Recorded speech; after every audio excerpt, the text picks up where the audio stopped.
Le ciel de Paris était de gris ce matin-là, tout comme mon humeur. Mais derrière ces nuages gris se cachait une tempête que personne, et surtout pas les personnes qui se trouvaient dans cette tour de verre où j'étais actuellement dans l'ascenseur, ne pouvaient imaginer. La Défense, le centre financier de Paris, une forêt froide faite de verre, d'acier et de béton. Mon uniforme blanc, l'uniforme de cérémonie impeccable et repassé à la perfection de la Marine nationale française, brillait parmi ces bâtiments gris. Les galons sur mes épaules, les médailles sur ma poitrine. Chacun d'entre eux représentait une histoire, chacun d'entre eux représentait un sacrifice. Mais lorsque je me regardais dans le miroir de cet ascenseur qui montait rapidement vers le 45e étage, je ne voyais pas seulement un soldat. Je voyais une mère, une protectrice et une femme qui allait bientôt jouer l'un des plus grands paris de sa vie. Je m'appelle Marie, contre-amiral Marie Curie-Valois, chef du personnel de la marine. Sous mes ordres, 40 000 marins servent dans les eaux les plus agitées des océans, loin de chez eux pendant des mois, risquant leur vie pour ce drapeau. Ce sont mes enfants, et une mère ferait tout pour ses enfants. Elle est même prête à déclarer seule la guerre à la plus grande banque de France, considérée comme intouchable. Je sais que vous êtes impatient de connaître la fin de mon histoire. Vous voulez savoir comment ce PDG arrogant s'est retrouvé réduit à néant derrière son bureau rutilant, comment des milliards d'euros se sont évaporés d'un simple trait de plume. Nous y viendrons. Mais avant cela, vous devez comprendre comment j'ai été entraînée dans cette guerre silencieuse, comment ma patience a été mise à rude épreuve. Si les histoires vraies où la justice triomphe et où l'arrogance est réduite à néant font battre votre cœur plus fort, vous êtes au bon endroit. Avant de vous lancer dans cette aventure, assurez-vous d'être abonné à la chaîne et d'avoir activé les notifications, car cette histoire n'est pas seulement un braquage de banque, c'est une question d'honneur. L'ascenseur s'est arrêté dans un dingue. Lorsque les portes se sont ouvertes, l'odeur des sièges en cuir coûteux et du système de ventilation stérile m'a frappée. Nous étions au siège social de la banque L'Orangerie, cette énorme pieuvre qui dirige l'économie française et négocie avec les gouvernements. En marchant dans le couloir, le bruit de mes talons sur le sol en marbre résonnait comme les pas d'un peloton d'exécution qui s'approchait. Lorsque j'arrivai au bureau de la secrétaire, la jeune femme ne prit même pas la peine de lever les yeux de son écran d'ordinateur. Elle tournait les pages du magazine de mode devant elle, tout en jouant avec son chewing-gum. « Vous avez rendez-vous » demanda-t-elle d'une voix si lasse que ma simple présence semblait lui ôter toute énergie vitale. « Vice-amiral Valois » dis-je, sans dissimuler le ton métallique de ma voix. « J'ai rendez-vous avec monsieur Henri Bernard à 10 heures. » La femme leva lentement la tête, comme si le mot « vice-amiral » lui semblait être une langue extraterrestre. Elle examina mon uniforme, mes grades. Ses yeux ne reflétaient pas le respect, mais le mépris. « Monsieur Henri est occupé pour le moment. Vous devrez patienter. » Je regardai ma montre. Il était 9h68. « Je suis pile à l'heure, dis-je. »« Nous ne sommes pas dans l'armée, madame, » répondit la femme avec un sourire forcé. « Ici, tout se passe selon l'emploi du temps de monsieur Henri. Asseyez-vous, je vous prie. » Je ne me suis pas assise sur la chaise qu'elle m'indiquait. Je suis restée debout, les mains derrière le dos, immobile comme une statue, pendant exactement 45 minutes. Oui, vous avez bien entendu. L'un des officiers les plus haut gradés de la marine française a été fait attendre 45 minutes à la porte, comme un lycéen. Mais ce n'était pas grave. Cela m'a donné l'occasion de répéter mentalement le discours que j'allais prononcer. Il ne s'agissait pas d'un crédit personnel. Il s'agissait d'un projet visant à transformer un ancien chantier naval de Toulon en un centre de rééducation à la pointe de la technologie pour nos vétérans ayant perdu un membre ou subi un traumatisme grave pendant leur service. Le projet Anka. Le budget de l'État était lourd, la bureaucratie lente. Mes enfants n'avaient pas le temps d'attendre. C'est pourquoi j'allais demander un crédit spécial en garantissant l'énorme fortune de la marine dans cette banque. Pour cette banque, c'était une bagatelle. Pour nous, c'était une question de vie ou de mort. Finalement, le téléphone sur la table a sonné. La secrétaire a dit « Vous pouvez entrer » sans me regarder. Le bureau d'Henri Bernard était plus grand que mon appartement à Toulon. Les murs étaient couverts de tableaux impressionnistes, probablement authentiques. La vue sur Paris depuis la fenêtre était à couper le souffle. La tour Eiffel ressemblait à un petit jouet vu d'ici, tout comme Henri Bernard voyait les gens. Henri n'était pas derrière son bureau. Il essayait de frapper la balle sur le mini-golf installé dans un coin de la pièce. Lorsqu'il m'aperçut, il ne lâcha pas son club. « Ah oui, madame la soldate, dit-il en frappant la balle. La balle manqua le trou. J'ai entendu dire que vous teniez absolument à me parler. Mes assistants m'ont transmis votre message. Le vice-amiral Valois, monsieur Bernard, l'ai-je corrigé. Je me suis approchée de lui, mais je ne lui ai pas tendu la main, car je savais, à son langage corporel, qu'il ne me tendrait pas la sienne. Peu importe, dit-il en jetant son club de golf sur le côté et en se dirigeant vers son bureau, une immense forteresse en bois de mahogany. Il s'assit dans son fauteuil et ne m'invita pas à m'asseoir. Il voulait que je reste debout. Il voulait asseoir son autorité sur moi, écraser dans cette pièce le pouvoir que représentait mon uniforme. « Écoutez, madame Valois, dit-il en repoussant le dossier devant lui sans l'ouvrir. Mon temps est précieux. Et pour être honnête, il n'y a pas de place pour l'émotion dans le monde de la banque. Ce n'est pas une demande émotionnelle, monsieur, ai-je répondu d'une voix calme. J'ai posé mon dossier sur son bureau. C'est un investissement garanti. Nous avons le soutien de la Fondation de la Marine. Les 12 millions d'euros que nous demandons à l'AE et représentent même pas une fraction des bénéfices annuels de votre banque. En échange, vous recevrez des intérêts et renforcerez vos relations avec la marine. Il m'interrompit. Il leva la main pour me faire taire. Ce geste, à cet instant, le sentiment chaleureux et maternel qui m'habitait commença à laisser place à une froideur glaciale. Des relations ? Il a ri. C'était un rire méprisant qui venait du fond de la gorge. Madame, nous sommes une institution financière mondiale. Vos petits soldats, vos jeux de patriotisme ne sont pas cotés en bourse. Vos vétérans, comment dit-on déjà? Ce sont des jouets cassés. Les réparer n'est pas un modèle économique rentable. Il me regarda dans les yeux. À ce moment-là, je compris qu'il ne savait vraiment pas qui était la personne en face de lui. Il ne voyait qu'une femme d'âge moyen, en uniforme, qui mendiait de l'argent. Il ne connaissait pas mes pouvoirs, mon pouvoir de signature, ni à qui appartenaient les actifs détenus dans les coffres de cette banque. Ou alors, il était trop imbu de lui-même pour s'en soucier. « Vos soldats ne nous intéressent pas », a déclaré Henri en tournant sa chaise vers la fenêtre. Il m'a tourné le dos. « Ce projet est mort-né. Il n'est pas rentable. Ne me faites pas perdre mon temps. » Un silence s'installa dans la pièce. Seul le ronronnement de la climatisation et les battements de mon cœur, de plus en plus lents et concentrés, se faisaient entendre. « Est-ce votre décision finale, monsieur Bernard ?» demandai-je. Ma voix était si calme que j'en fus moi-même surpris. Ce calme était celui qui précède la tempête. Il m'a regardé par-dessus son épaule, le visage empreint d'un mélange de dégoût et de lassitude. « Fermez la porte en sortant, et dites à ma secrétaire de ne plus me déranger avec ce genre de rendez-vous. » C'était le moment. Le point de rupture. Que font les gens dans une telle situation? Ils rougissent? Ils pleurent? Ou ils crient? Je n'ai rien fait de tout cela. J'ai ajusté mon chapeau, j'ai serré mes gants, et sur le coin de mes lèvres est apparu un sourire fin et dangereux, invisible pour Henri à ce moment-là, mais qui allait bientôt assombrir sa vie. « D'accord, dis-je. Je ne vais pas vous faire perdre votre temps, monsieur. En fait, je vais vous faire gagner beaucoup de temps. » Je me retournai et me dirigeai vers la porte. À ce moment-là, Henri était au téléphone, probablement en train de réserver une table pour le déjeuner. Il ne se doutait pas qu'en quittant la pièce, je venais de déclencher le plus grand cauchemar de sa vie. Lorsque je suis sortie dans le couloir, la secrétaire m'a souri en mâchant son chewing-gum. « La réunion a été courte, on dirait ?» m'a-t-elle dit d'un ton moqueur. J'ai sorti de mon sac la tablette cryptée spéciale que m'avait fournie la marine. J'ai allumé l'écran. J'ai entré mon mot de passe. L'écran affichait le logo de la banque L'Orangerie et, en dessous, des chiffres gigantesques. Je regardais la secrétaire. Je la regardais dans les yeux. « Oui, dis-je, elle a été brève, mais ses effets seront durables. » Mon doigt est resté suspendu au-dessus des boutons « Retirer tous les actifs » et « Résilier les contrats ».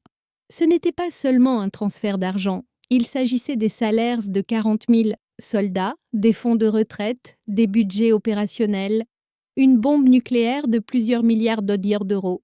Et j'étais sur le point d'appuyer sur le détonateur. La plus grande banque de France était prête à payer le prix pour avoir méprisé un militaire, une mère. Et vous? Êtes-vous prêt à voir le chaos qui va suivre ce clic? Avant de vous raconter le moment où mon doigt a touché l'écran et le chaos qui s'en est suivi, prenez une grande inspiration, car les choses vont vraiment mal tourner. Lorsque mon doigt a touché ce bouton virtuel, il n'y a eu ni bruit d'explosion ni secousse. Seule une petite barre élégante, traitement en cours, est apparue sur l'écran de la tablette. Un cercle vert a tourné, puis 3 secondes plus tard, le message de confirmation fatidique est apparu. Opération réussie, montant transféré, 4 280 000 euros, solde restant, 0,0 4 milliards, mais 280 millions d'euros, les salaires du personnel de la marine française, les réserves du fonds de pension, les budgets de ravitaillement en carburant et les provisions pour les urgences. Tout cela avait été effacé d'un seul coup des systèmes de la banque L'Orangerie et transféré dans le pool temporairement sécurisé du Trésor public. Je remis lentement la tablette dans mon sac. Le clic me sembla aussi satisfaisant que le bruit d'un coup de canon. La secrétaire me regardait toujours. Son sourire moqueur s'était figé sur son visage, car les téléphones avaient commencé à sonner. D'abord celui sur son bureau, puis celui de la table voisine, puis les sonneries sourdes provenant du fond du couloir. C'était comme une symphonie du chaos. « S'il vous plaît, monsieur Henry, » ai-je dit, en gardant ma voix aussi polie mais distante que possible. « Dites-lui qu'il n'a plus besoin de passer son temps avec moi. » Je me dirigeai vers l'ascenseur. Mes pas avaient toujours le même rythme. Tac, tac, tac. Mais cette fois, l'énergie dans le couloir avait changé. Je pouvais voir les banquiers derrière les bureaux vitrés se lever d'un bond et commencer à taper sur leurs écrans. Quelqu'un a crié « Le système est en panne !» Un autre a hurlé « Je reçois une alerte de liquidité. Que se passe-t-il ?» J'ai appuyé sur le bouton de l'ascenseur. En attendant, j'ai senti que l'atmosphère stérile et froide de la banque avait laissé place à une odeur de panique, une odeur de sueur. Je dois avouer que ce sentiment est difficile à décrire. C'est comme le moment où vous voyez les lignes ennemies se briser sur le champ de bataille. Si vous appréciez autant que moi de voir l'arrogance impuissante face à l'intelligence, vous êtes au bon endroit. En approfondissant cette histoire, vous verrez comment les choses se règlent, non seulement avec de l'argent, mais aussi avec de la stratégie. L'ascenseur est arrivé. Les portes se sont ouvertes. J'étais sur le point d'entrer quand j'ai entendu cette voix familière au bout du couloir. Mais cette fois, cette voix grave et assurée avait disparu, remplacée par un cri aigu. « Vice-amiral! Attendez! Madame Valois !» Je me suis retournée. C'était Henri Bernard, l'homme qui, 10 minutes plus tôt, ne daignait même pas me regarder et jouait au golf, avait disparu. Sa veste était à moitié boutonnée, sa cravate de travers, le visage rouge écarlate, il courait vers moi. À bout de souffle, il a retenu la porte de l'ascenseur qui se refermait. « Vous... qu'avez-vous fait ?» dit-il. Sa voix tremblait. Sa secrétaire et 2 autres assistants couraient derrière lui. Ils avaient des tablettes à la main et l'air terrifiés. « Je ne comprends pas, monsieur Bernard, » dis-je en haussant légèrement les sourcils. « Y a-t-il un problème ?»« L'argent, » dit-il en essayant de reprendre son souffle. « Nos systèmes, les comptes de la marine, tout semble vide. Il doit y avoir une erreur. Nous avons pensé à une cyberattaque sur nos systèmes, mais les traces indiquent votre code d'autorisation. » Je souris. Mais ce n'était pas le sourire d'une mère à son enfant. C'était le sourire d'un requin à sa proie. « Ah, ça ?» dis-je calmement. Je remis mon sac sur mon épaule pour plus de confort. « Il n'y a pas d'erreur, monsieur. J'ai simplement suivi votre conseil. »« Quel conseil ?» Ses yeux s'écarquillèrent. « Vous m'avez dit de ne pas vous faire perdre votre temps, » ai-je répondu en articulant chaque mot. « Et vous avez précisé que mes soldats ne vous intéressaient pas, que notre projet n'était pas rentable. J'y ai réfléchi et je vous ai donné raison. J'ai transféré les actifs de la marine vers un autre établissement financier qui ne considère pas nos soldats comme des jouets cassés, mais qui leur accorde de la valeur. Je viens de signer notre accord avec la Banque populaire, militaire. » J'ai vu le sang se retirer du visage d'Henri, seconde après seconde. Une sortie de trésorerie de 4 milliards d'euros n'aurait pas seulement paralysé les opérations de la banque ce jour-là, elle aurait également bouleversé les ratios de réserve légales, fait chuter le cours des actions et immédiatement alerté les autorités de contrôle bancaire. Je ne l'aurais peut-être pas conduit à la faillite, mais j'aurais détruit sa carrière, sa réputation et les primes qu'il aimait tant. « Vous ne pouvez pas faire ça, » murmura-t-il. C'est illégal, nous avons des contrats, il y a des délais de préavis. Je fis un pas vers lui. Dans l'ascenseur, je me retrouvai face à face avec lui. J'étais peut-être plus petit que lui. Mais à ce moment-là, je le regardais de plusieurs mètres de haut. Article 14, paragraphe 3 du contrat, dis-je de mémoire. En cas de menace pour la sécurité nationale ou le bien-être du personnel stratégique, le commandement de la marine se réserve le droit de résilier unilatéralement et immédiatement le. Monsieur, vous avez invoqué cet article dès l'instant où vous avez insulté nos vétérans en les traitant de jouets cassés. Henri ouvrit la bouche pour dire quelque chose, mais aucun son ne sortit. Il essayait de respirer comme un poisson. Maintenant, si vous me le permettez, dis-je en appuyant sur le bouton rez-de-chaussée de l'ascenseur. J'ai d'autres rendez-vous, des réunions plus lucratives. Alors que la porte se refermait, j'entendis Henri crier Arrêtez, appeler la sécurité. Mais il était trop tard. L'ascenseur avait déjà commencé à descendre. En descendant les 45 étages, j'ai regardé mon reflet dans le miroir. Mon uniforme était toujours impeccable. Pas un seul cheveu n'était décoiffé, mais les nuages gris qui m'habitaient s'étaient dissipés, laissant place à un ciel clair et limpide, comme après une tempête. En sortant du bâtiment, l'air de Paris m'a rempli les poumons d'une bouffée d'oxygène. J'ai sorti mon téléphone. La deuxième étape m'attendait. Il ne s'agissait pas seulement de retirer de l'argent. Il s'agissait de donner une leçon inoubliable à Henri Bernard et à tous ceux qui pensaient comme lui. J'ai composé un numéro dans mon répertoire. Allô, Jean?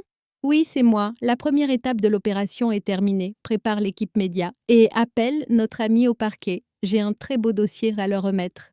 Vous pensez que l'histoire s'arrête là, que j'ai pris mon argent et que je suis partie, n'est-ce pas? Non. Ce n'était que le début. Ce jour-là, Henri Bernard n'avait perdu que son argent. Lorsque vous découvrirez le plan que j'avais préparé pour lui faire perdre sa liberté dans les jours qui ont suivi, vous remettrez en question le sens du mot justice. Vous êtes curieux? Comment un vice-amiral peut-il mettre à genoux une grande banque, non seulement avec de l'argent, mais aussi avec le droit et l'intelligence? Dans quelques instants, nous verrons comment les salles d'audience se transforment en champs de bataille.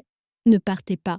À Paris, les nouvelles se répandent vite, mais les mauvaises grosses nouvelles vont encore plus vite. Je venais de quitter la banque depuis moins d'une heure. J'étais assis dans ce petit café sombre du boulevard Saint-Germain que seuls les habitués connaissent. En face de moi se trouvait Jean-Luc. Jean-Luc, ancien conseiller juridique de la Marine, était aujourd'hui l'un des avocats les plus redoutables de Paris. Sur notre table se trouvaient des cafés refroidis et une tablette. L'écran de la tablette affichait la chaîne d'information la plus importante de France, BFM TV. En bas de l'écran, le message « Dernière minute ».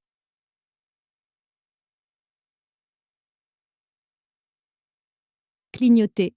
Chute brutale des actions de la banque L'Orangerie. Les rumeurs de crise de liquidité ont semé la panique à la bourse. Jean-Luc a baissé ses lunettes sur le bout de son nez et m'a regardé. Marie, a-t-il dit, la voix empreinte d'admiration et d'inquiétude. Tu viens d'effacer à toi seul 3% du volume des transactions boursières. L'Élysée va nous appeler d'une minute à l'autre. Qu'ils viennent, répondis-je calmement en croquant dans mon croissant. J'ai déjà préparé ma réponse au président. La personne qui devrait vraiment répondre est actuellement à l'écran. Henri Bernard était apparu à l'écran. Il se tenait devant le siège de la banque, entouré d'une douzaine de micros. Ses cheveux étaient ébouriffés par le vent et son bronzage impeccable avait laissé place à un teint pâle. Mais il ne renonçait toujours pas à son arrogance. « Il s'agit d'un problème purement technique », déclarait-il aux caméras. Sa voix s'était tendue, mais il essayait de garder le contrôle. Il y a eu un petit problème de communication dans les protocoles entre la marine et nous. Cette situation n'a aucun rapport avec la santé financière de notre banque. Ne croyez pas les spéculations. Un journaliste intervint. Mais, monsieur Bernard, on parle d'une sortie de 4 milliards d'euros. Est-ce vrai? Henri afficha son faux sourire. Les chiffres sont exagérés. De plus, il s'interrompit. Il fixa la caméra du regard. C'est à ce moment-là qu'il prononça la phrase qui allait sceller son destin. Franchement, certaines décisions émotionnelles prises par la direction de la marine entravent le bon fonctionnement professionnel. En particulier, les femmes cadres ont parfois tendance à prendre les choses trop à cœur. Quelques personnes dans le café se sont retournées pour regarder la télévision. Jean-Luc serra les dents. Il essaie de te faire passer pour une femme hystérique. C'est une défense classique. On peut intenter un procès pour ça. Je posai ma main sur le bras de Jean-Luc. « Attends, dis-je, Nous n'allons pas intenter de procès, Jean, pas encore. Je sortis un petit appareil noir de mon sac. C'était un enregistreur vocal standard de qualité militaire que j'utilisais lors de mes entretiens. Conformément au protocole de la marine, les entretiens officiels étaient toujours enregistrés. Henri aurait dû le savoir, mais son arrogance lui avait fait perdre la mémoire. Diffusez ça, ai-je dit en posant l'appareil sur la table. Jean-Luc regarda l'appareil, puis me regarda. Tout? Seulement la partie sur les jouets cassés. Ai-je répondu, si vous avez aimé cette partie de l'histoire et que vous voulez voir le choc que Henri va bientôt vivre, n'oubliez pas d'aimer la vidéo, car parfois la justice ne se fait pas dans les salles d'audience, mais dans la conscience du peuple. 10 minutes plus tard, grâce au contact de Jean-Luc dans les médias, l'enregistrement audio avait été diffusé sur les réseaux sociaux et les sites d'information indépendants. Les chaînes de télévision essayaient encore de vérifier l'information, mais Twitter était déjà en ébullition. Des millions de Français qui ont écouté l'enregistrement ont clairement entendu la voix méprisante d'Henri Bernard. « Madame, vos soldats ne nous intéressent pas. Vos vétérans, comment dit-on déjà, des jouets cassés. Les réparer n'est pas un modèle économique rentable. » Il n'y a pas eu de silence dans les rues de Paris. Au contraire, il y a eu une explosion. Ce pays est le pays des révolutions. Ce peuple ne pardonne pas le manque de respect envers ses anciens combattants, ses soldats, surtout si ce manque de respect vient d'un banquier vivant dans son tour d'ivoire, déconnecté du peuple. À la télévision, Henri continuait de parler, expliquant que la situation était sous contrôle. Soudain, il a vu la foule derrière lui s'agiter. Les téléphones n'arrêtaient pas de sonner. L'un de ses gardes du corps lui a chuchoté quelque chose à l'oreille. J'ai suivi seconde par seconde le changement d'expression sur le visage d'Henri en direct à la télévision. L'homme qui se cachait derrière le mensonge du pabannement de problèmes techniques avait disparu, remplacé par un rat acculé dans un coin. Après avoir écouté l'enregistrement sur son téléphone, un journaliste a élevé la voix. « Monsieur Bernard, est-il vrai que vous avez qualifié nos vétérans de jouets cassés ? La marine vient de diffuser l'enregistrement. » Henri s'est figé. Les caméras ont zoomé sur son visage. Des gouttes de sueur perlaient sur son front. « Je ne voulais pas dire ça. C'est sorti de son contexte, » a-t-il bredouillé. Mais il était trop tard. Le serveur du café posa violemment son plateau sur la table. Il regarda la télévision et cria « Salaud! Mon frère a perdu sa jambe au Mali. » Jean-Luc sourit. Il montra les données boursières sur sa tablette. « Marie, les actions de l'orangerie sont en chute. Libres, elles ont perdu 12% de leur valeur et elles continuent de baisser. » Je finis mon café. Je posai délicatement la tasse sur la soucoupe. « Jean, dis-je, nous pouvons passer à la deuxième étape. » « La deuxième étape ?» Jean était surpris. « On a déjà fini avec lui, Marie. Que veux-tu faire de plus ?» Je me suis levée. J'ai ajusté la veste de mon uniforme. « Nous l'avons seulement achevé devant le public, Jean. Maintenant, il faut l'achever devant son propre conseil d'administration. As-tu examiné les statuts de cette banque ?» Jean hocha la tête. « Oui, je les connais par cœur. »« Bien, dis-je. Souviens-toi de l'article 40. Tout dirigeant qui porte atteinte à la réputation de la banque est démis de ses fonctions sans indemnité et fait l'objet d'une enquête interne. Nous allons maintenant ouvrir ce dossier d'enquête. »« Où ça ?»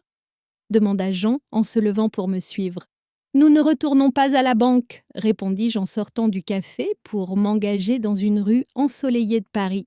Cette fois, nous allons plus haut, à l'autorité de contrôle bancaire. Je n'ai pas seulement l'enregistrement dans mon sac, Jean. J'ai aussi des documents qui prouvent à quel point certains des projets rentables auxquels Henri accordait tant de confiance dépassaient les limites légales. Ce jour-là, Henri Bernard n'avait pas seulement perdu sa réputation. Il avait également posé les premières pierres du chemin qui le mènerait à la liberté. À votre avis, jusqu'où un homme peut-il tomber? S'arrête-t-il lorsqu'il a tout perdu ou y a-t-il un fond au fond? Pour Henri, ce fond n'était pas encore atteint. Nous allons maintenant pénétrer dans la maison d'Henri, son château fort d'inviolable, mais pas en tant qu'invité. Et croyez-moi, lorsque sa femme aura vent de ce petit scandale, les choses deviendront bien plus dangereuses pour Henri que la crise bancaire. Abonnez-vous et ne manquez pas cette destruction. À Paris, le trafic de l'après-midi est toujours insupportable. Mais ce jour-là, en sortant du bâtiment de l'autorité de contrôle prudentiel et de résolution, le trafic me semblait fluide comme un fleuve et la ville aussi belle qu'un poème. Derrière moi, j'avais laissé le contrôleur général de l'institution terrifié. Le dossier rouge que j'avais laissé sur son bureau contenait non seulement l'arrogance d'Henri Bernard, mais aussi ses crimes. Ces petits écarts millimétriques que j'avais remarqués en contrôlant les fonds de la marine, n'importe qui d'autre aurait parlé d'une erreur comptable, mais je suis un militaire.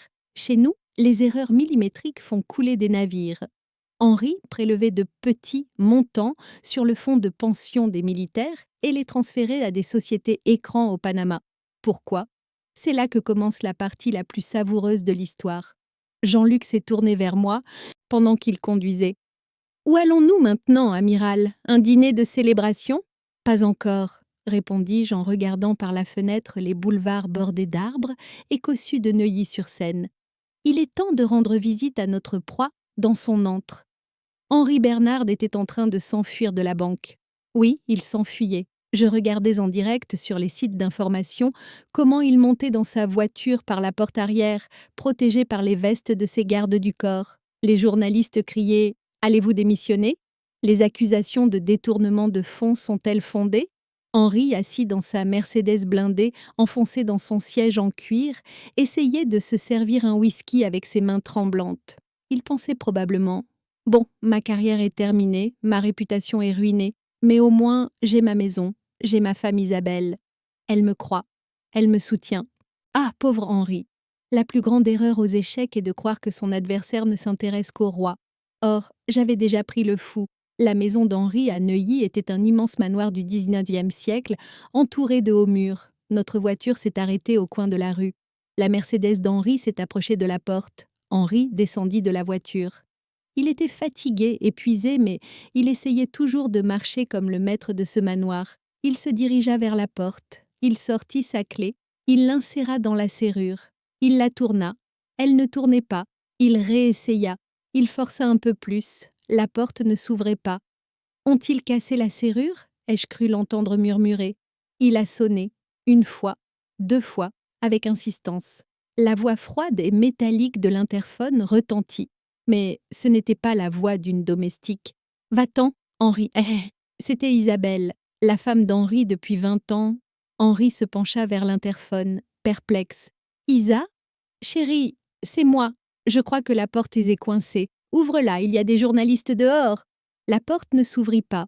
À la place, le petit volet de service situé au-dessus de l'énorme porte en fer forgé du manoir s'ouvrit et 2 valises Louis Vuitton furent surjetées dehors. Les valises heurtèrent le trottoir, la fermeture éclair de l'une d'elles s'ouvrit et les chemises en soie qu'Henri aimait tant se répandirent sur le trottoir boueux. Henri regarda ses chemises. « Que se passe-t-il » cria-t-il. La voix dans l'interphone n'était plus seulement froide, elle était aussi tranchante. « Mon avocat t'a envoyé les papiers du divorce ce matin, Henri. Et je sais aussi à qui tu as acheté un appartement avec l'argent que tu as volé dans le fond des soldats que tu appelles tes jouets cassés. Qui crois-tu qui m'a envoyé ce dossier ?» Henri se figea sur place. Son regard se posa involontairement sur le coin de la rue, sur notre berline noire. Je baissai lentement la vitre. Nos regards se croisèrent. Pour à cet instant, l'expression sur le visage d'Henri était indescriptible. De la colère? Non. De la peur? Non plus. C'était une défaite totale. Le matin, je lui avais dit que je ne perdrais pas mon temps. J'avais raison. Il n'avait plus de temps à perdre. Sa femme avait tout appris. Une copie du dossier que j'avais remis à l'ACPR avait été remise à Isabelle Bernard par coursier 1 heure plus tôt. Le dossier ne contenait pas seulement des documents comptables, mais aussi des relevés bancaires montrant qu'Henri avait utilisé cet argent pour louer une villa à Saint-Tropez à une mannequin de 20 ans. Ne sous-estimez jamais la solidarité féminine.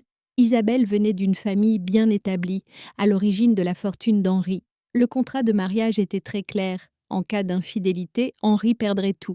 Alors qu'Henri essayait de ramasser ses chemises boueuses sur le trottoir, la pluie commença à tomber, le ciel gris de... Paris semblait ajouter une musique dramatique à cette scène.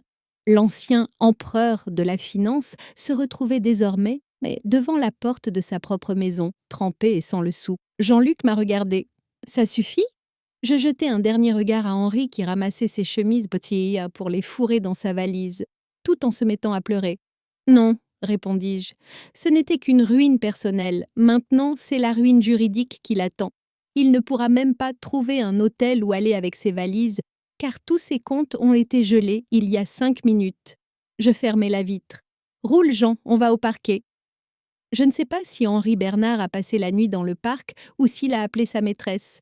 Mais tout ce que je sais, c'est que lorsqu'il s'est réveillé le lendemain matin, les policiers l'attendaient, non pas pour lui dire bonjour, mais pour lui passer les menottes. Mais notre histoire ne s'arrête pas là.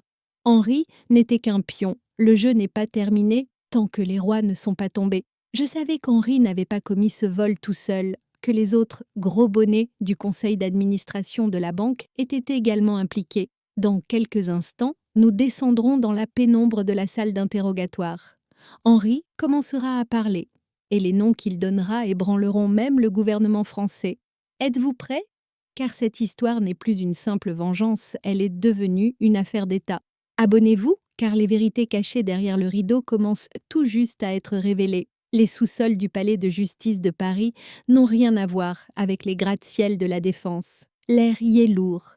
Il y règne une odeur de moisi, de produits d'entretien bon marché et de désespoir. Les néons crépitent sans cesse, comme pour jouer avec les nerfs des personnes qui s'y trouvent. Henri Bernard était menotté à une chaise métallique dans la salle d'interrogatoire ND 4. Il y a moins de 24 heures, l'homme qui jouait au golf avec son équipement à 5 000 € avait disparu, remplacé par un homme tremblant, les yeux cernés, sans cravate et en piteux état. Je l'observais derrière le miroir sans teint. À mes côtés se trouvait le procureur général Pierre et Jean-Luc. « Il ne parle pas, » dit le procureur général Pierre en serrant sa tasse de café. « Il veut juste son avocat, mais son avocat ne répond même pas au téléphone. » J'ai souri. « Bien sûr qu'il ne répond pas, Pierre. La banque a déclaré Henri comme « cas isolé ». Ils l'ont jeté en pâture au loup. Son avocat est actuellement occupé à protéger le conseil d'administration de la banque, pas Henri. Je m'approchai du miroir. Je regardais le reflet d'Henri dans la vitre avec l'image de mon propre visage. « Je veux entrer » dis-je.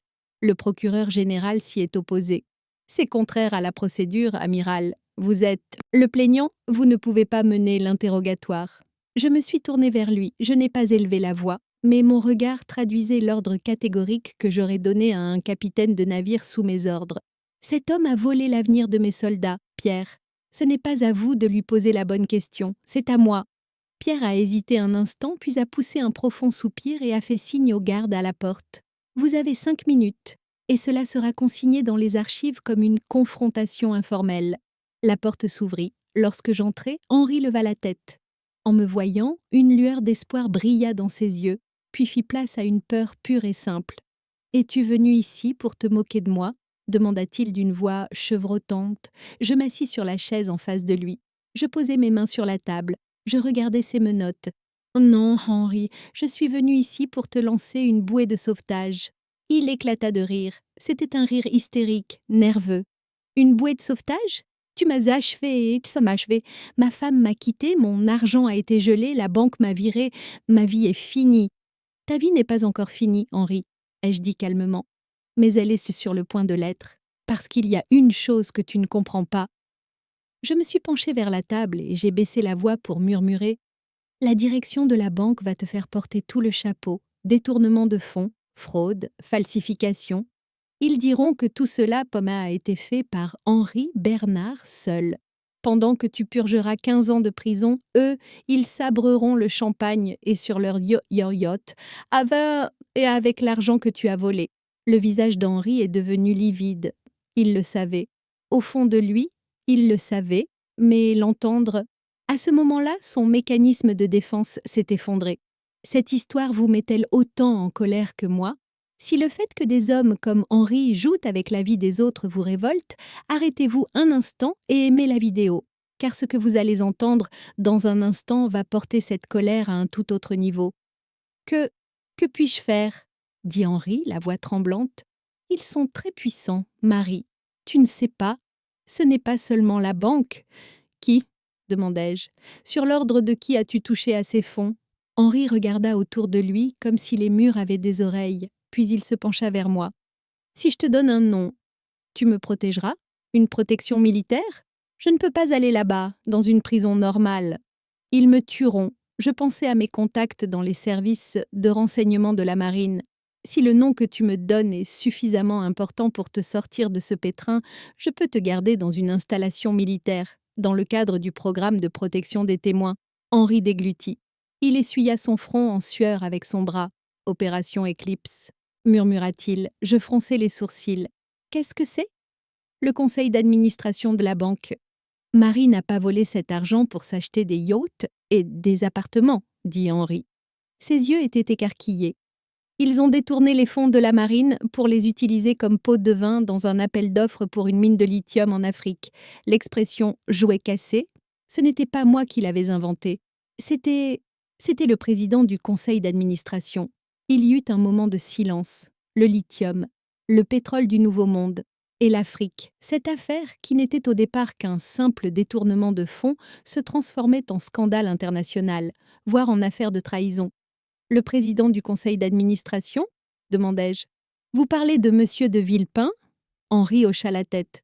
Pas seulement lui, il y a quelqu'un d'autre derrière lui, quelqu'un du gouvernement, quelqu'un qui a ouvert les voies diplomatiques pour que nous puissions remporter l'appel d'offres. Donne-moi son nom, Henri, dis-je d'une voix glaciale.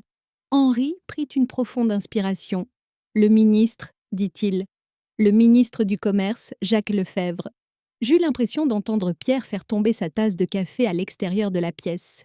Jacques Lefebvre, l'étoile montante du gouvernement, le candidat favori à la présidence pour les prochaines élections, et l'homme qui, avec l'argent de la retraite de mes soldats, cherchait à obtenir un contrat minier douteux.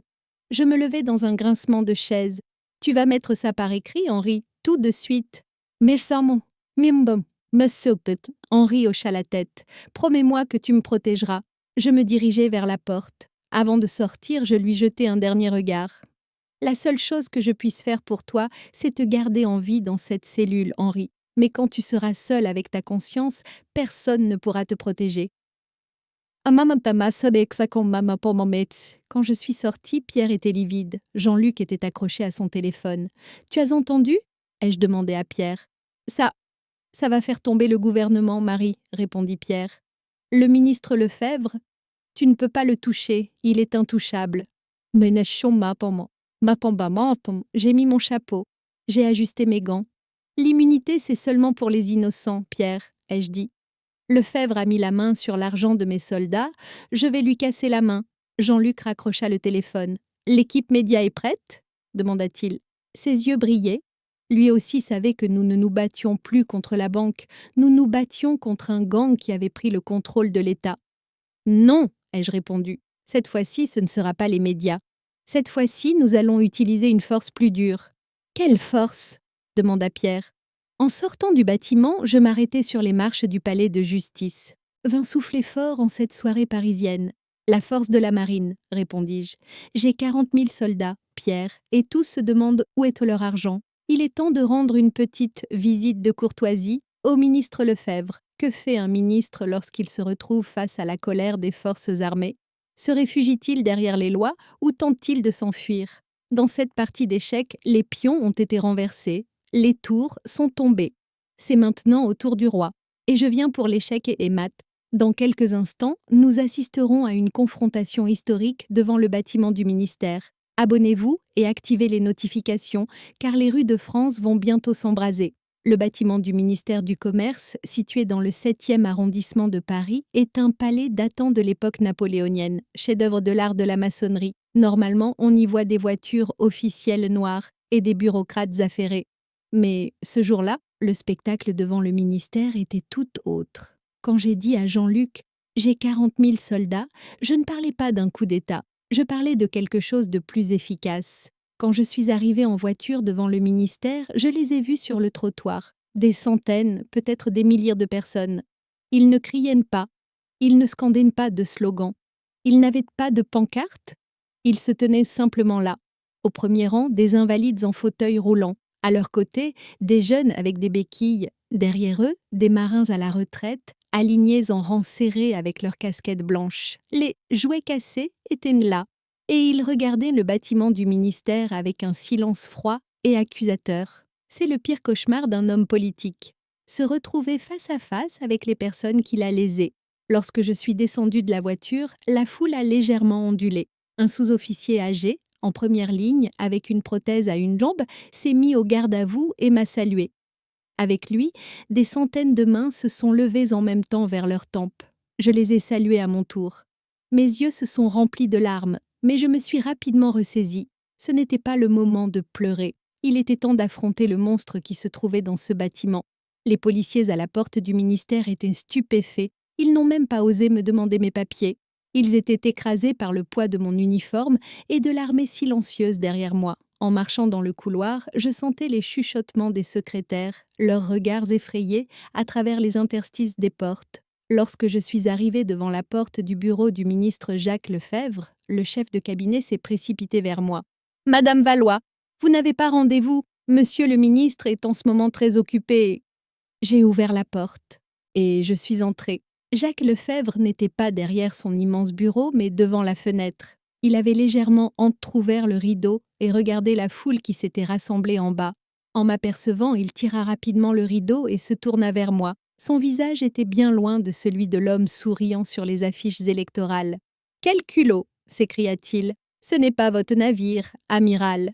Vous croyez pouvoir m'intimider en rassemblant ces fugitifs devant ma porte ?» Je refermai doucement la porte derrière moi. Je m'avançai jusqu'au milieu de la pièce.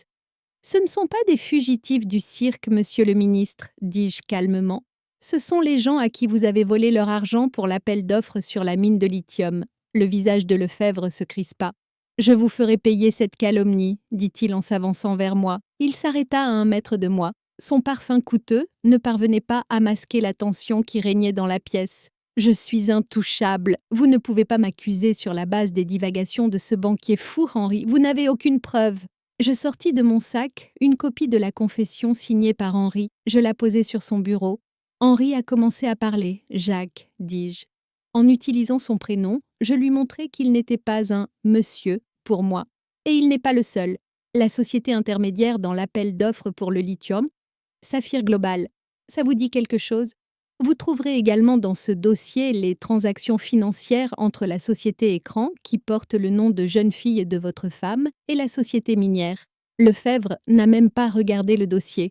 Il a plissé les yeux. « Vous, pour qui vous prenez-vous » a-t-il murmuré. « Je suis l'État, Marie. Je suis le futur président. Si vous me faites tomber, toute la stratégie de la France en Afrique s'effondrera. Ces mines sont l'avenir énergétique de ce pays. Allez-vous vendre les intérêts nationaux pour le salaire de quelques militaires à la retraite ? » Voilà, le plus grand mensonge des politiciens, justifier leur propre vol par l'intérêt national. L'intérêt national, ce sont ces gens qui attendent en bas, dis-je en durcissant le ton. C'est leur honneur. Et vous, monsieur le ministre, vous avez vendu cet honneur pour 12 millions d'euros de pots de vin. Que feriez-vous à ma place ? Croiriez-vous au bluff de l'intérêt national d'un homme puissant comme Lefebvre, ou iriez-vous jusqu'au bout comme Marie ? J'attends votre réponse dans les commentaires. Mais attention, Lefebvre n'a pas encore joué sa dernière carte. Lefebvre retourna à son bureau, appuya sur le bouton de l'interphone, mais ne dit rien, sa main tremblait sur le bouton. Puis il se tourna vers moi. Son air menaçant avait disparu, remplacé par celui d'un marchand sournois. « Nous pouvons nous entendre, » dit-il. « La banque remboursera l'argent. Avec les intérêts, votre projet, je vais prélever une allocation spéciale du budget pour ce centre de rééducation. Je vous donnerai 20 millions au lieu de 12. Je vous nommerai même commandant de la marine. Il vous suffit de détruire ce dossier et de disperser la foule. » Je souris. Comme c'est triste de penser que vous pouvez m'acheter. Je me suis retournée. Je me suis dirigée vers la porte. L'original du dossier se trouve actuellement au bureau du procureur général, ai-je dit. Et une copie est entre les mains du rédacteur en chef du journal Le Monde. Demain matin, lorsque vous verrez le titre « Président de demain » ou « Voleur de lithium » à la une des journaux, souvenez-vous de moi. J'ai ouvert la porte. Au fait, ai-je ajouté en regardant par-dessus mon épaule, je n'ai pas donné d'ordre à la foule qui se trouve en bas. Ils y ont venu de leur propre chef. Si vous voulez les disperser, descendez et essayez de les regarder en face. Si vous en avez le courage, bien sûr. En sortant de la pièce, j'ai entendu le bruit d'un objet en verre se briser derrière moi. Lefebvre était en pleine crise de colère. Lorsque je suis sortie du bâtiment, la foule était toujours là. En me voyant, le silence s'est rompu et une salve d'applaudissements a éclaté. Ce fut le moment le plus fier de ma vie. Mais cette fierté n'a duré que 10 secondes. Mon téléphone a vibré dans ma poche. Numéro inconnu. Normalement, je ne réponds pas, mais j'avais un mauvais pressentiment. Une intuition maternelle instantanée. J'ai décroché. Vice-amiral Valois, a dit une voix métallique déformée. C'est moi. Qui êtes-vous, qui êtes-vous? Le ministre vous salue, a répondu la voix. Et il a un conseil à vous donner. Vous êtes allé trop loin. Votre fille, Élodie, n'est-ce pas? Elle étudie le droit à la Sorbonne. Elle sort de la bibliothèque en ce moment. Elle porte un manteau rouge. Il lui va très bien. Le monde s'est arrêté. Les applaudissements, le bruit de la circulation, le vent. Tout s'est tu. Seul le battement de mon cœur résonnait dans mes oreilles. Si vous lui touchez, ai-je crié dans le téléphone, si vous lui touchez, je vous poursuivrai jusqu'au bout de l'enfer. Bon, comme retirez le dossier, amiral, dit la voix, et faites taire la presse. Sinon, le retour de votre fille de l'école à la maison pourrait être un peu difficile. Le téléphone s'est éteint. Le téléphone à la main, je suis restée figée dans les escaliers du ministère. Lefebvre avait enfreint les règles de la guerre. Il frappait en dessous de la ceinture. Il s'en prenait à ma famille. Devais-je avoir peur? Devais-je reculer? Non. Ce que je ressentais à ce moment-là n'était pas de la peur. Ce que je ressentais à ce moment-là était une haine pure et distillée. Et j'allais leur apprendre que menacer une mère était la plus grave erreur que l'on puisse commettre. Au monde, l'histoire s'est maintenant transformée en une véritable guerre. La fille de Marie est en danger. À votre avis, jusqu'où une mère peut-elle aller lorsque son enfant est menacé? Vous allez maintenant voir que Marie n'est pas seulement une soldate, mais aussi une chasseuse aussi. Abonnez-vous, car cette fois-ci, il pourrait y avoir du sang. Je me souviens de ce moment où je me tenais dans les escaliers du ministère, mon téléphone à la main. Le vent froid de Paris me fouettait le visage, mais cela ne suffisait pas à éteindre le feu qui brûlait en moi. Votre fille, le manteau rouge. Ces mots résonnaient dans ma tête. Une personne normale aurait paniqué, elle aurait pleuré, elle aurait appelé la police. Mais je ne suis pas une personne normale, et c'est là que Jacques Lefebvre a commis sa plus grande erreur de calcul. Il m'a prise pour une mère inquiète. Or, je suis une amirale dont la vie repose sur l'analyse des menaces. J'ai mis le téléphone dans ma poche. Pas de larmes, pas de tremblement, juste une concentration glaciale. J'ai touché ma montre. Ce n'était pas une montre ordinaire, c'était un émetteur relié au service de renseignement de la marine qui envoyait directement des signaux à l'unité des opérations spéciales. J'ai appuyé sur le bouton, un seul code. Protocole EJ, position, Sorbonne. Pensiez-vous vraiment qu'une femme commandant 40 000 soldats et combattant les pirates dans les eaux internationales laisserait sa fille, son unique enfant, sans protection dans les rues de Paris? Depuis le jour où elle avait commencé l'université, Élodie était surveillée 24 heures sur 24 par 2 gardes du corps fantômes que j'avais choisis parmi d'anciens commandos du SAT. Élodie n'était pas au courant. Lefebvre ne le savait pas non plus, mais il était sur le point de l'apprendre.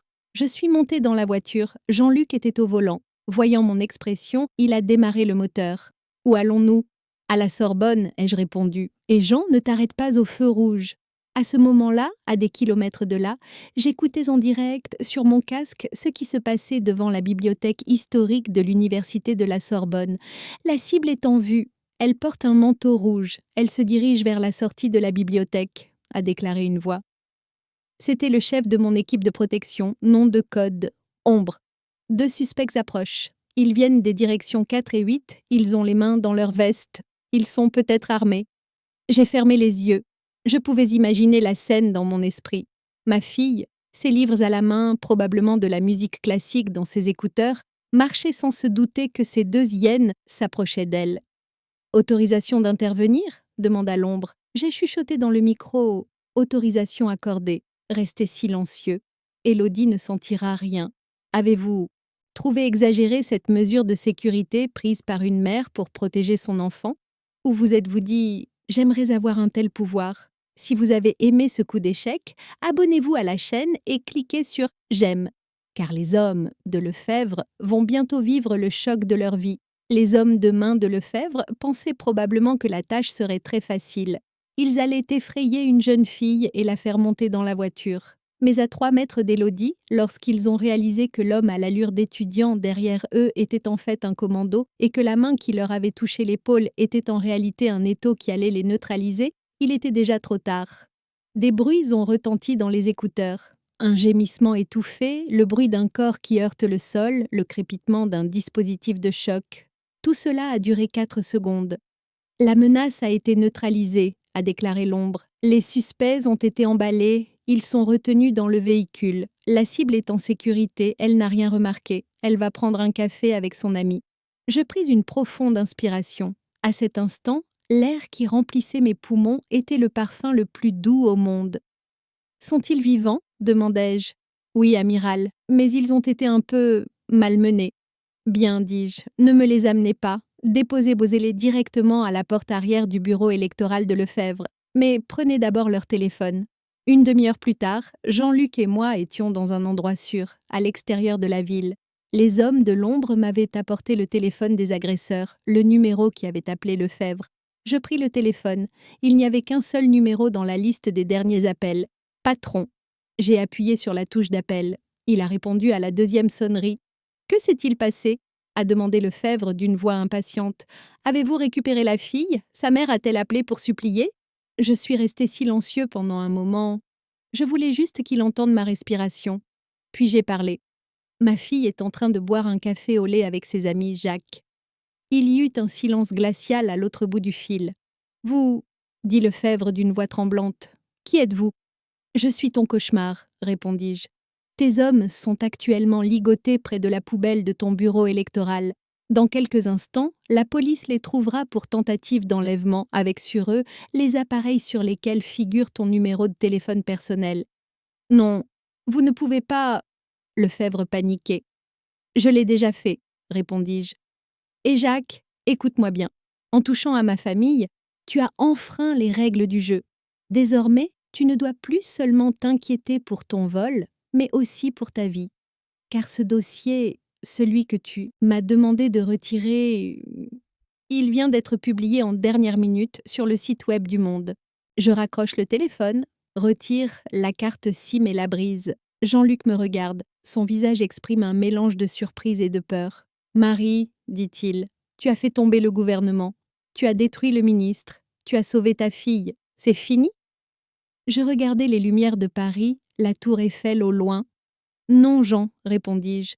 Le gouvernement n'est pas tombé, seul un ministre est tombé, mais ceux qui tirent les ficelles, qui ont donné ce courage à Lefebvre, qui ont donné ces ordres à Henri, cela reste dans l'ombre. Ce sont les véritables propriétaires de Saphir Global. Qui sont-ils ? J'ai baissé la vitre de la voiture.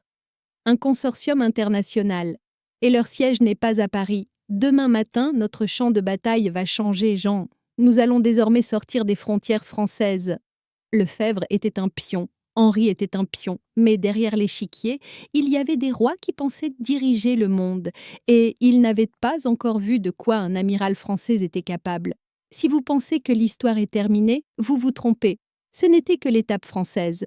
Marie se lance désormais à la poursuite d'une organisation criminelle internationale. Dans quelques instants, nous allons nous diriger vers les eaux internationales.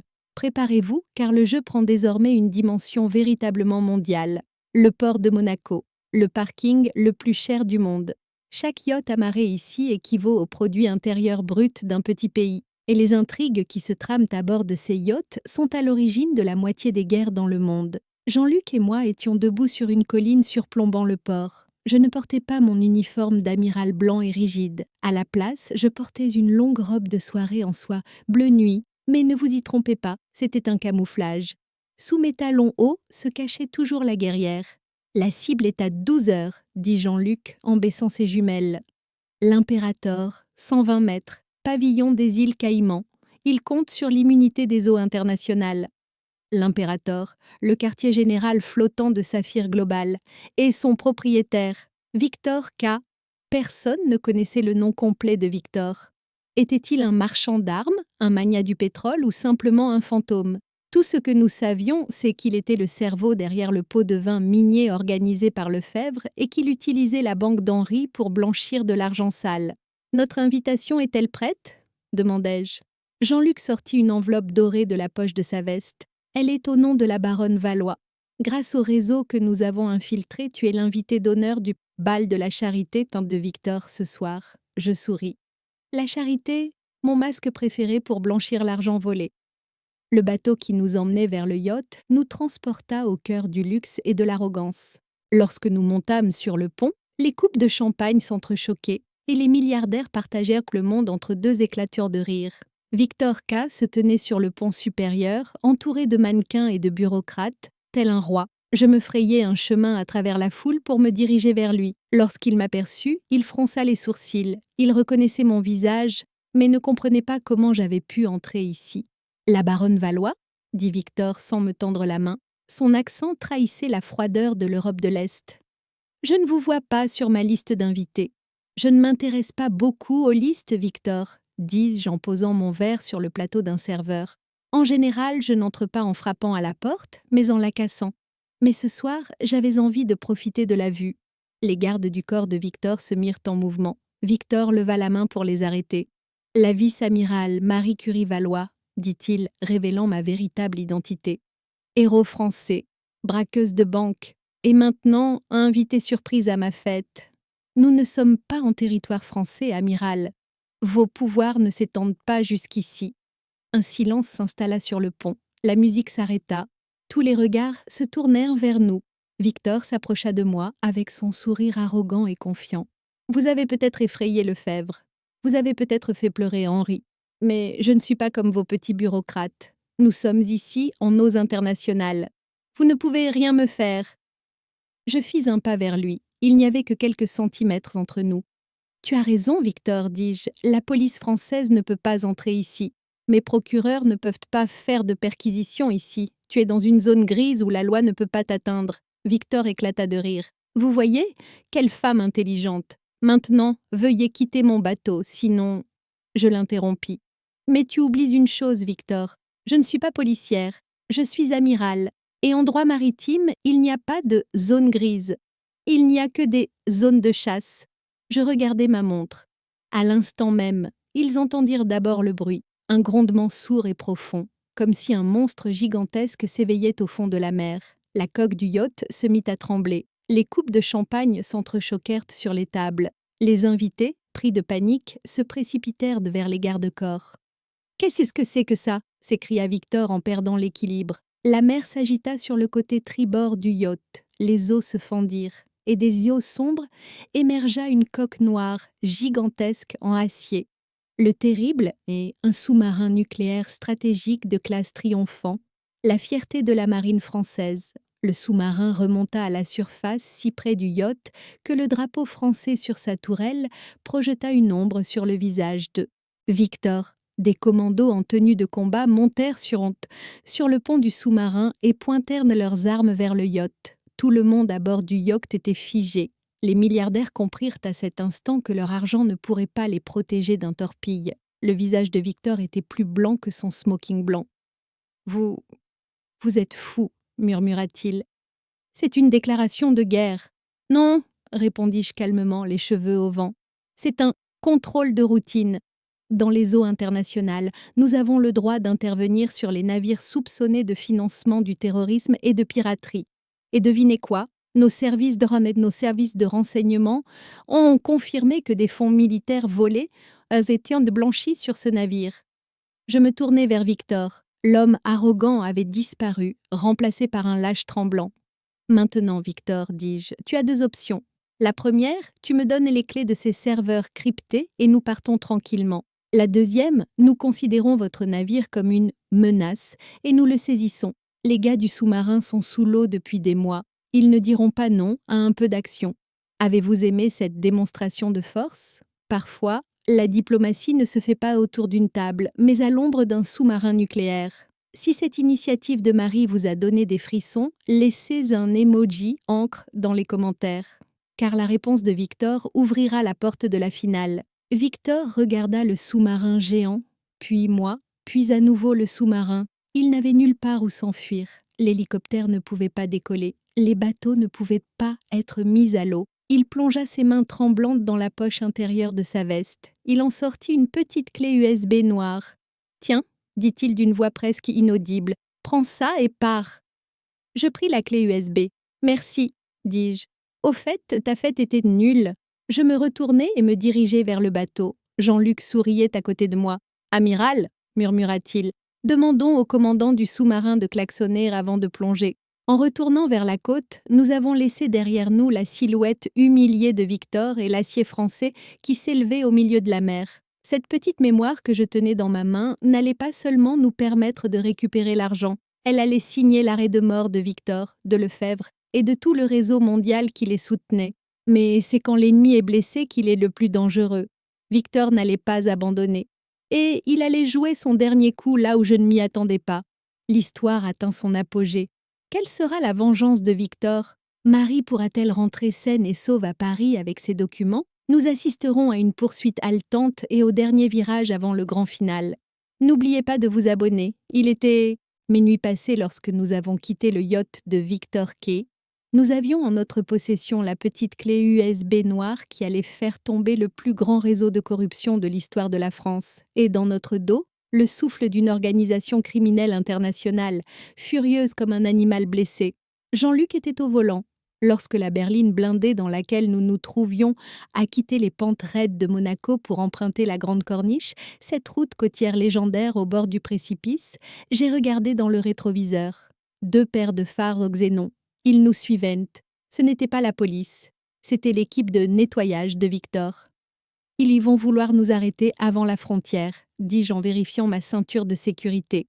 Jean, nous passons au protocole 4. Le visage de Jean-Luc est devenu livide. Protocole 4? Marie, ce n'est pas une autoroute, c'est le bord d'une falaise. Je sais, ai-je répondu en sortant mon pistolet mitrailleur MP5 du compartiment à gants. Oui, un amiral est toujours prêt. C'est pourquoi ils n'ont aucune chance. Les voitures derrière nous accélérèrent. La première, un Range Rover noir, heurta notre pare-choc. Le bruit du métal contre le métal déchira le silence de la nuit. Notre voiture fut secouée, et l'obscurité du précipice sur notre droite nous fit un clin d'œil. Le plan de Victor était simple. Nous faire sortir de la route, nous précipiter dans le ravin et faire passer cela pour un accident tragique afin de récupérer la mémoire dans les débris. J'ai sorti mon téléphone. Je n'ai pas appelé l'équipe Shadow. À la place, j'ai appelé le centre des opérations de la base navale de Toulon. Ici Cartalin. Je me trouve à Grande Corniche, secteur 7, contact ennemi. Le colis est en danger. Je demande un soutien aérien. La voix de l'opérateur du centre tremblait. « Monsieur, vous êtes dans l'espace aérien civil. Nous ne pouvons pas envoyer de jet. »« Je ne veux pas de jet, lieutenant. » ai-je répondu alors que la Range Rover était à nouveau touchée. « J'ai besoin de lumière, une lumière aveuglante. » Des coups de feu ont été tirés depuis le véhicule derrière nous. Notre lunette arrière s'est fissurée comme une toile d'araignée, mais elle n'a pas volé en éclats. Les vitres blindées faisaient leur travail. Cette scène peut vous sembler tirée d'un film d'action. Mais l'adrénaline que vous ressentez sur la banquette arrière, en comptant les traces laissées par les balles sur la vitre, est bien réelle. Si vous admirez vous aussi le sang-froid de Marie, aimez la vidéo et essayez de deviner sa prochaine action. « Jean, tourne le volant !» ai-je crié. Il y avait un virage serré devant nous. Jean-Luc a tourné le volant à gauche au dernier moment. La voiture derrière nous n'a pas pu freiner à temps et a heurté les barrières. Des étincelles ont illuminé la nuit. Et à ce moment précis, nous avons entendu ce bruit dans le ciel. Vroom, vroom, vroom. Un hélicoptère, mais pas un hélicoptère de police. Un NH-441 Cayman appartenant à la marine. L'hélicoptère s'est arrêté au-dessus du virage et a braqué son énorme projecteur sur les voitures qui nous suivaient. La lumière, d'une puissance de plusieurs millions de candela, a aveuglé les hommes de Victor. Les conducteurs ont perdu le contrôle de leur volant. Le Range Rover de tête a dérapé, a tourné sur lui-même et s'est arrêté au milieu de la route. Jean-Luc a appuyé sur l'accélérateur. Nous sommes sortis de ce chaos. Merci pour le soutien aérien central, ai-je dit au téléphone. Ramenez-nous chez nous maintenant. Mais la haine de Victor était trop grande pour être éteinte par la lumière d'un hélicoptère. À mi-chemin, mon téléphone a sonné. Il n'y avait pas de numéro. J'ai décroché. C'était la voix de Victor. « Vous croyez que c'est fini, amiral? Les données contenues dans cette mémoire, elles sont cryptées. Et si vous entrez le mauvais code, un virus s'active. Il effacera non seulement la mémoire, mais aussi l'ordinateur auquel tu l'as connecté, le réseau auquel tu es connecté, et même tout le système de la marine. Bene beseme soate massamanesim, j'ai ri. Tu ne peux pas m'effrayer avec un bluff, Victor. Ce n'est pas du bluff, dit Victor. Cette mémoire est un cheval de Troie. Et tu es sur le point de l'introduire dans la base militaire la plus sécurisée de France. Dès que tu connecteras cette mémoire au système, le système de défense français s'effondrera. Et qui sera le coupable? Le héros amiral qui tente de révéler la corruption? Ou toi, qui seras déclaré traître à la patrie? Le téléphone se coupa. Je regardai la mémoire dans ma main. Elle me sembla soudain plus lourde. Nous approchions de la base de Toulon. Les lumières de la caserne étaient visibles. Victor avait-il raison? Cette mémoire était-elle une preuve ou allait-elle causer ma perte? Si je la connectais au système et que Victor avait raison, mes 40 ans de carrière, la sécurité de mes soldats, les secrets de la France, tout cela serait perdu. Mais si je ne la connectais pas, Lefebvre, Henri et Victor gagneraient. Jean-Luc m'a regardé. Que faisons-nous, Marie? Nous entrons. Je fermai les yeux. Je devais prendre un risque, le plus grand risque de ma vie. Un risque basé non pas sur la technologie, mais sur l'humain. Nous n'allons pas à la base, Jean, ai-je dit. Quoi? Où allons-nous? J'ai ouvert les yeux. Ma détermination était revenue. À la télévision nationale, ai-je dit. Nous retournons à Paris. Tu es fou, dit Jean. Tu vas utiliser cette mémoire en direct? Non, répondis-je. Je ne vais pas utiliser cette mémoire. Je vais utiliser l'homme qui prétend connaître son contenu. Mon plan avait changé. Victor avait voulu me piéger dans un cyberpiège. Mais j'allais le piéger dans un piège analogique. Quel est le plan de Marie? Comment prouvera-t-elle le contenu de la mémoire sans l'installer? Et la menace du cheval de Troie de Victor est-elle réelle? À la fin, nous regarderons cette émission en direct qui captivera toute la France. Les masques tomberont, les rois seront renversés. Préparez-vous, car la révolution sera diffusée à la télévision. Il est 7h58 à Paris. Je suis dans la loge maquillage de la chaîne de télévision nationale France 2. Mais personne n'ose me poudrer le visage. Les strass de poudre à canon sur mon uniforme, l'odeur de fumée dans mes cheveux et la petite clé USB noire posée sur la table ont figé tout le monde dans la pièce. Jean-Luc monte la garde à la porte. Il a laissé son MP5 dans la voiture, mais son regard reste vigilant. Le chef de studio entre, livide. Amiral, il reste 2 minutes avant la diffusion, mais le ministère a appelé. Le CSA menace d'interrompre la diffusion. Je l'ai regardé dans le miroir. Ils ne peuvent pas l'interrompre, ai-je dit, parce qu'il y a actuellement 50 000 personnes devant le bâtiment. Et elles attendent toutes d'entendre le contenu de cette clé USB. Si vous interrompez l'émission, Paris va s'enflammer. Le chef déglutit et hocha la tête. À vous l'antenne. Lorsque les projecteurs se sont allumés, des millions de Français ont laissé leur café du matin et se sont rivés à leur écran. En face de moi était assis le présentateur le plus célèbre de France, mais ses mains tremblaient. « Bonjour, a-t-il dit. Notre invitée est la vice-amirale Marie Curie-Valois.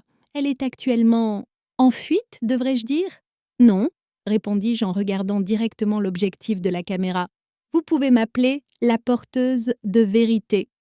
Je levai la clé USB. Cette clé contient les documents relatifs au plus grand scandale de vol en France. Les pots de vin en lithium du ministre Lefebvre, les salaires des soldats détournés par Henri Bernard et le réseau international de blanchiment d'argent de Victor K. Le présentateur s'est empressé de demander « Alors pourquoi ne pas le brancher? Notre équipe technique est prête. » J'ai souri. À ce moment-là, je savais que Victor me regardait. Je savais que Lefebvre me regardait. Il transpirait. « Va-t-il le brancher ?» priait-il. Car si je le branchais, le virus se déclencherait et les preuves seraient effacées. Je ne vais pas le brancher sur l'ordinateur ici, ai-je dit.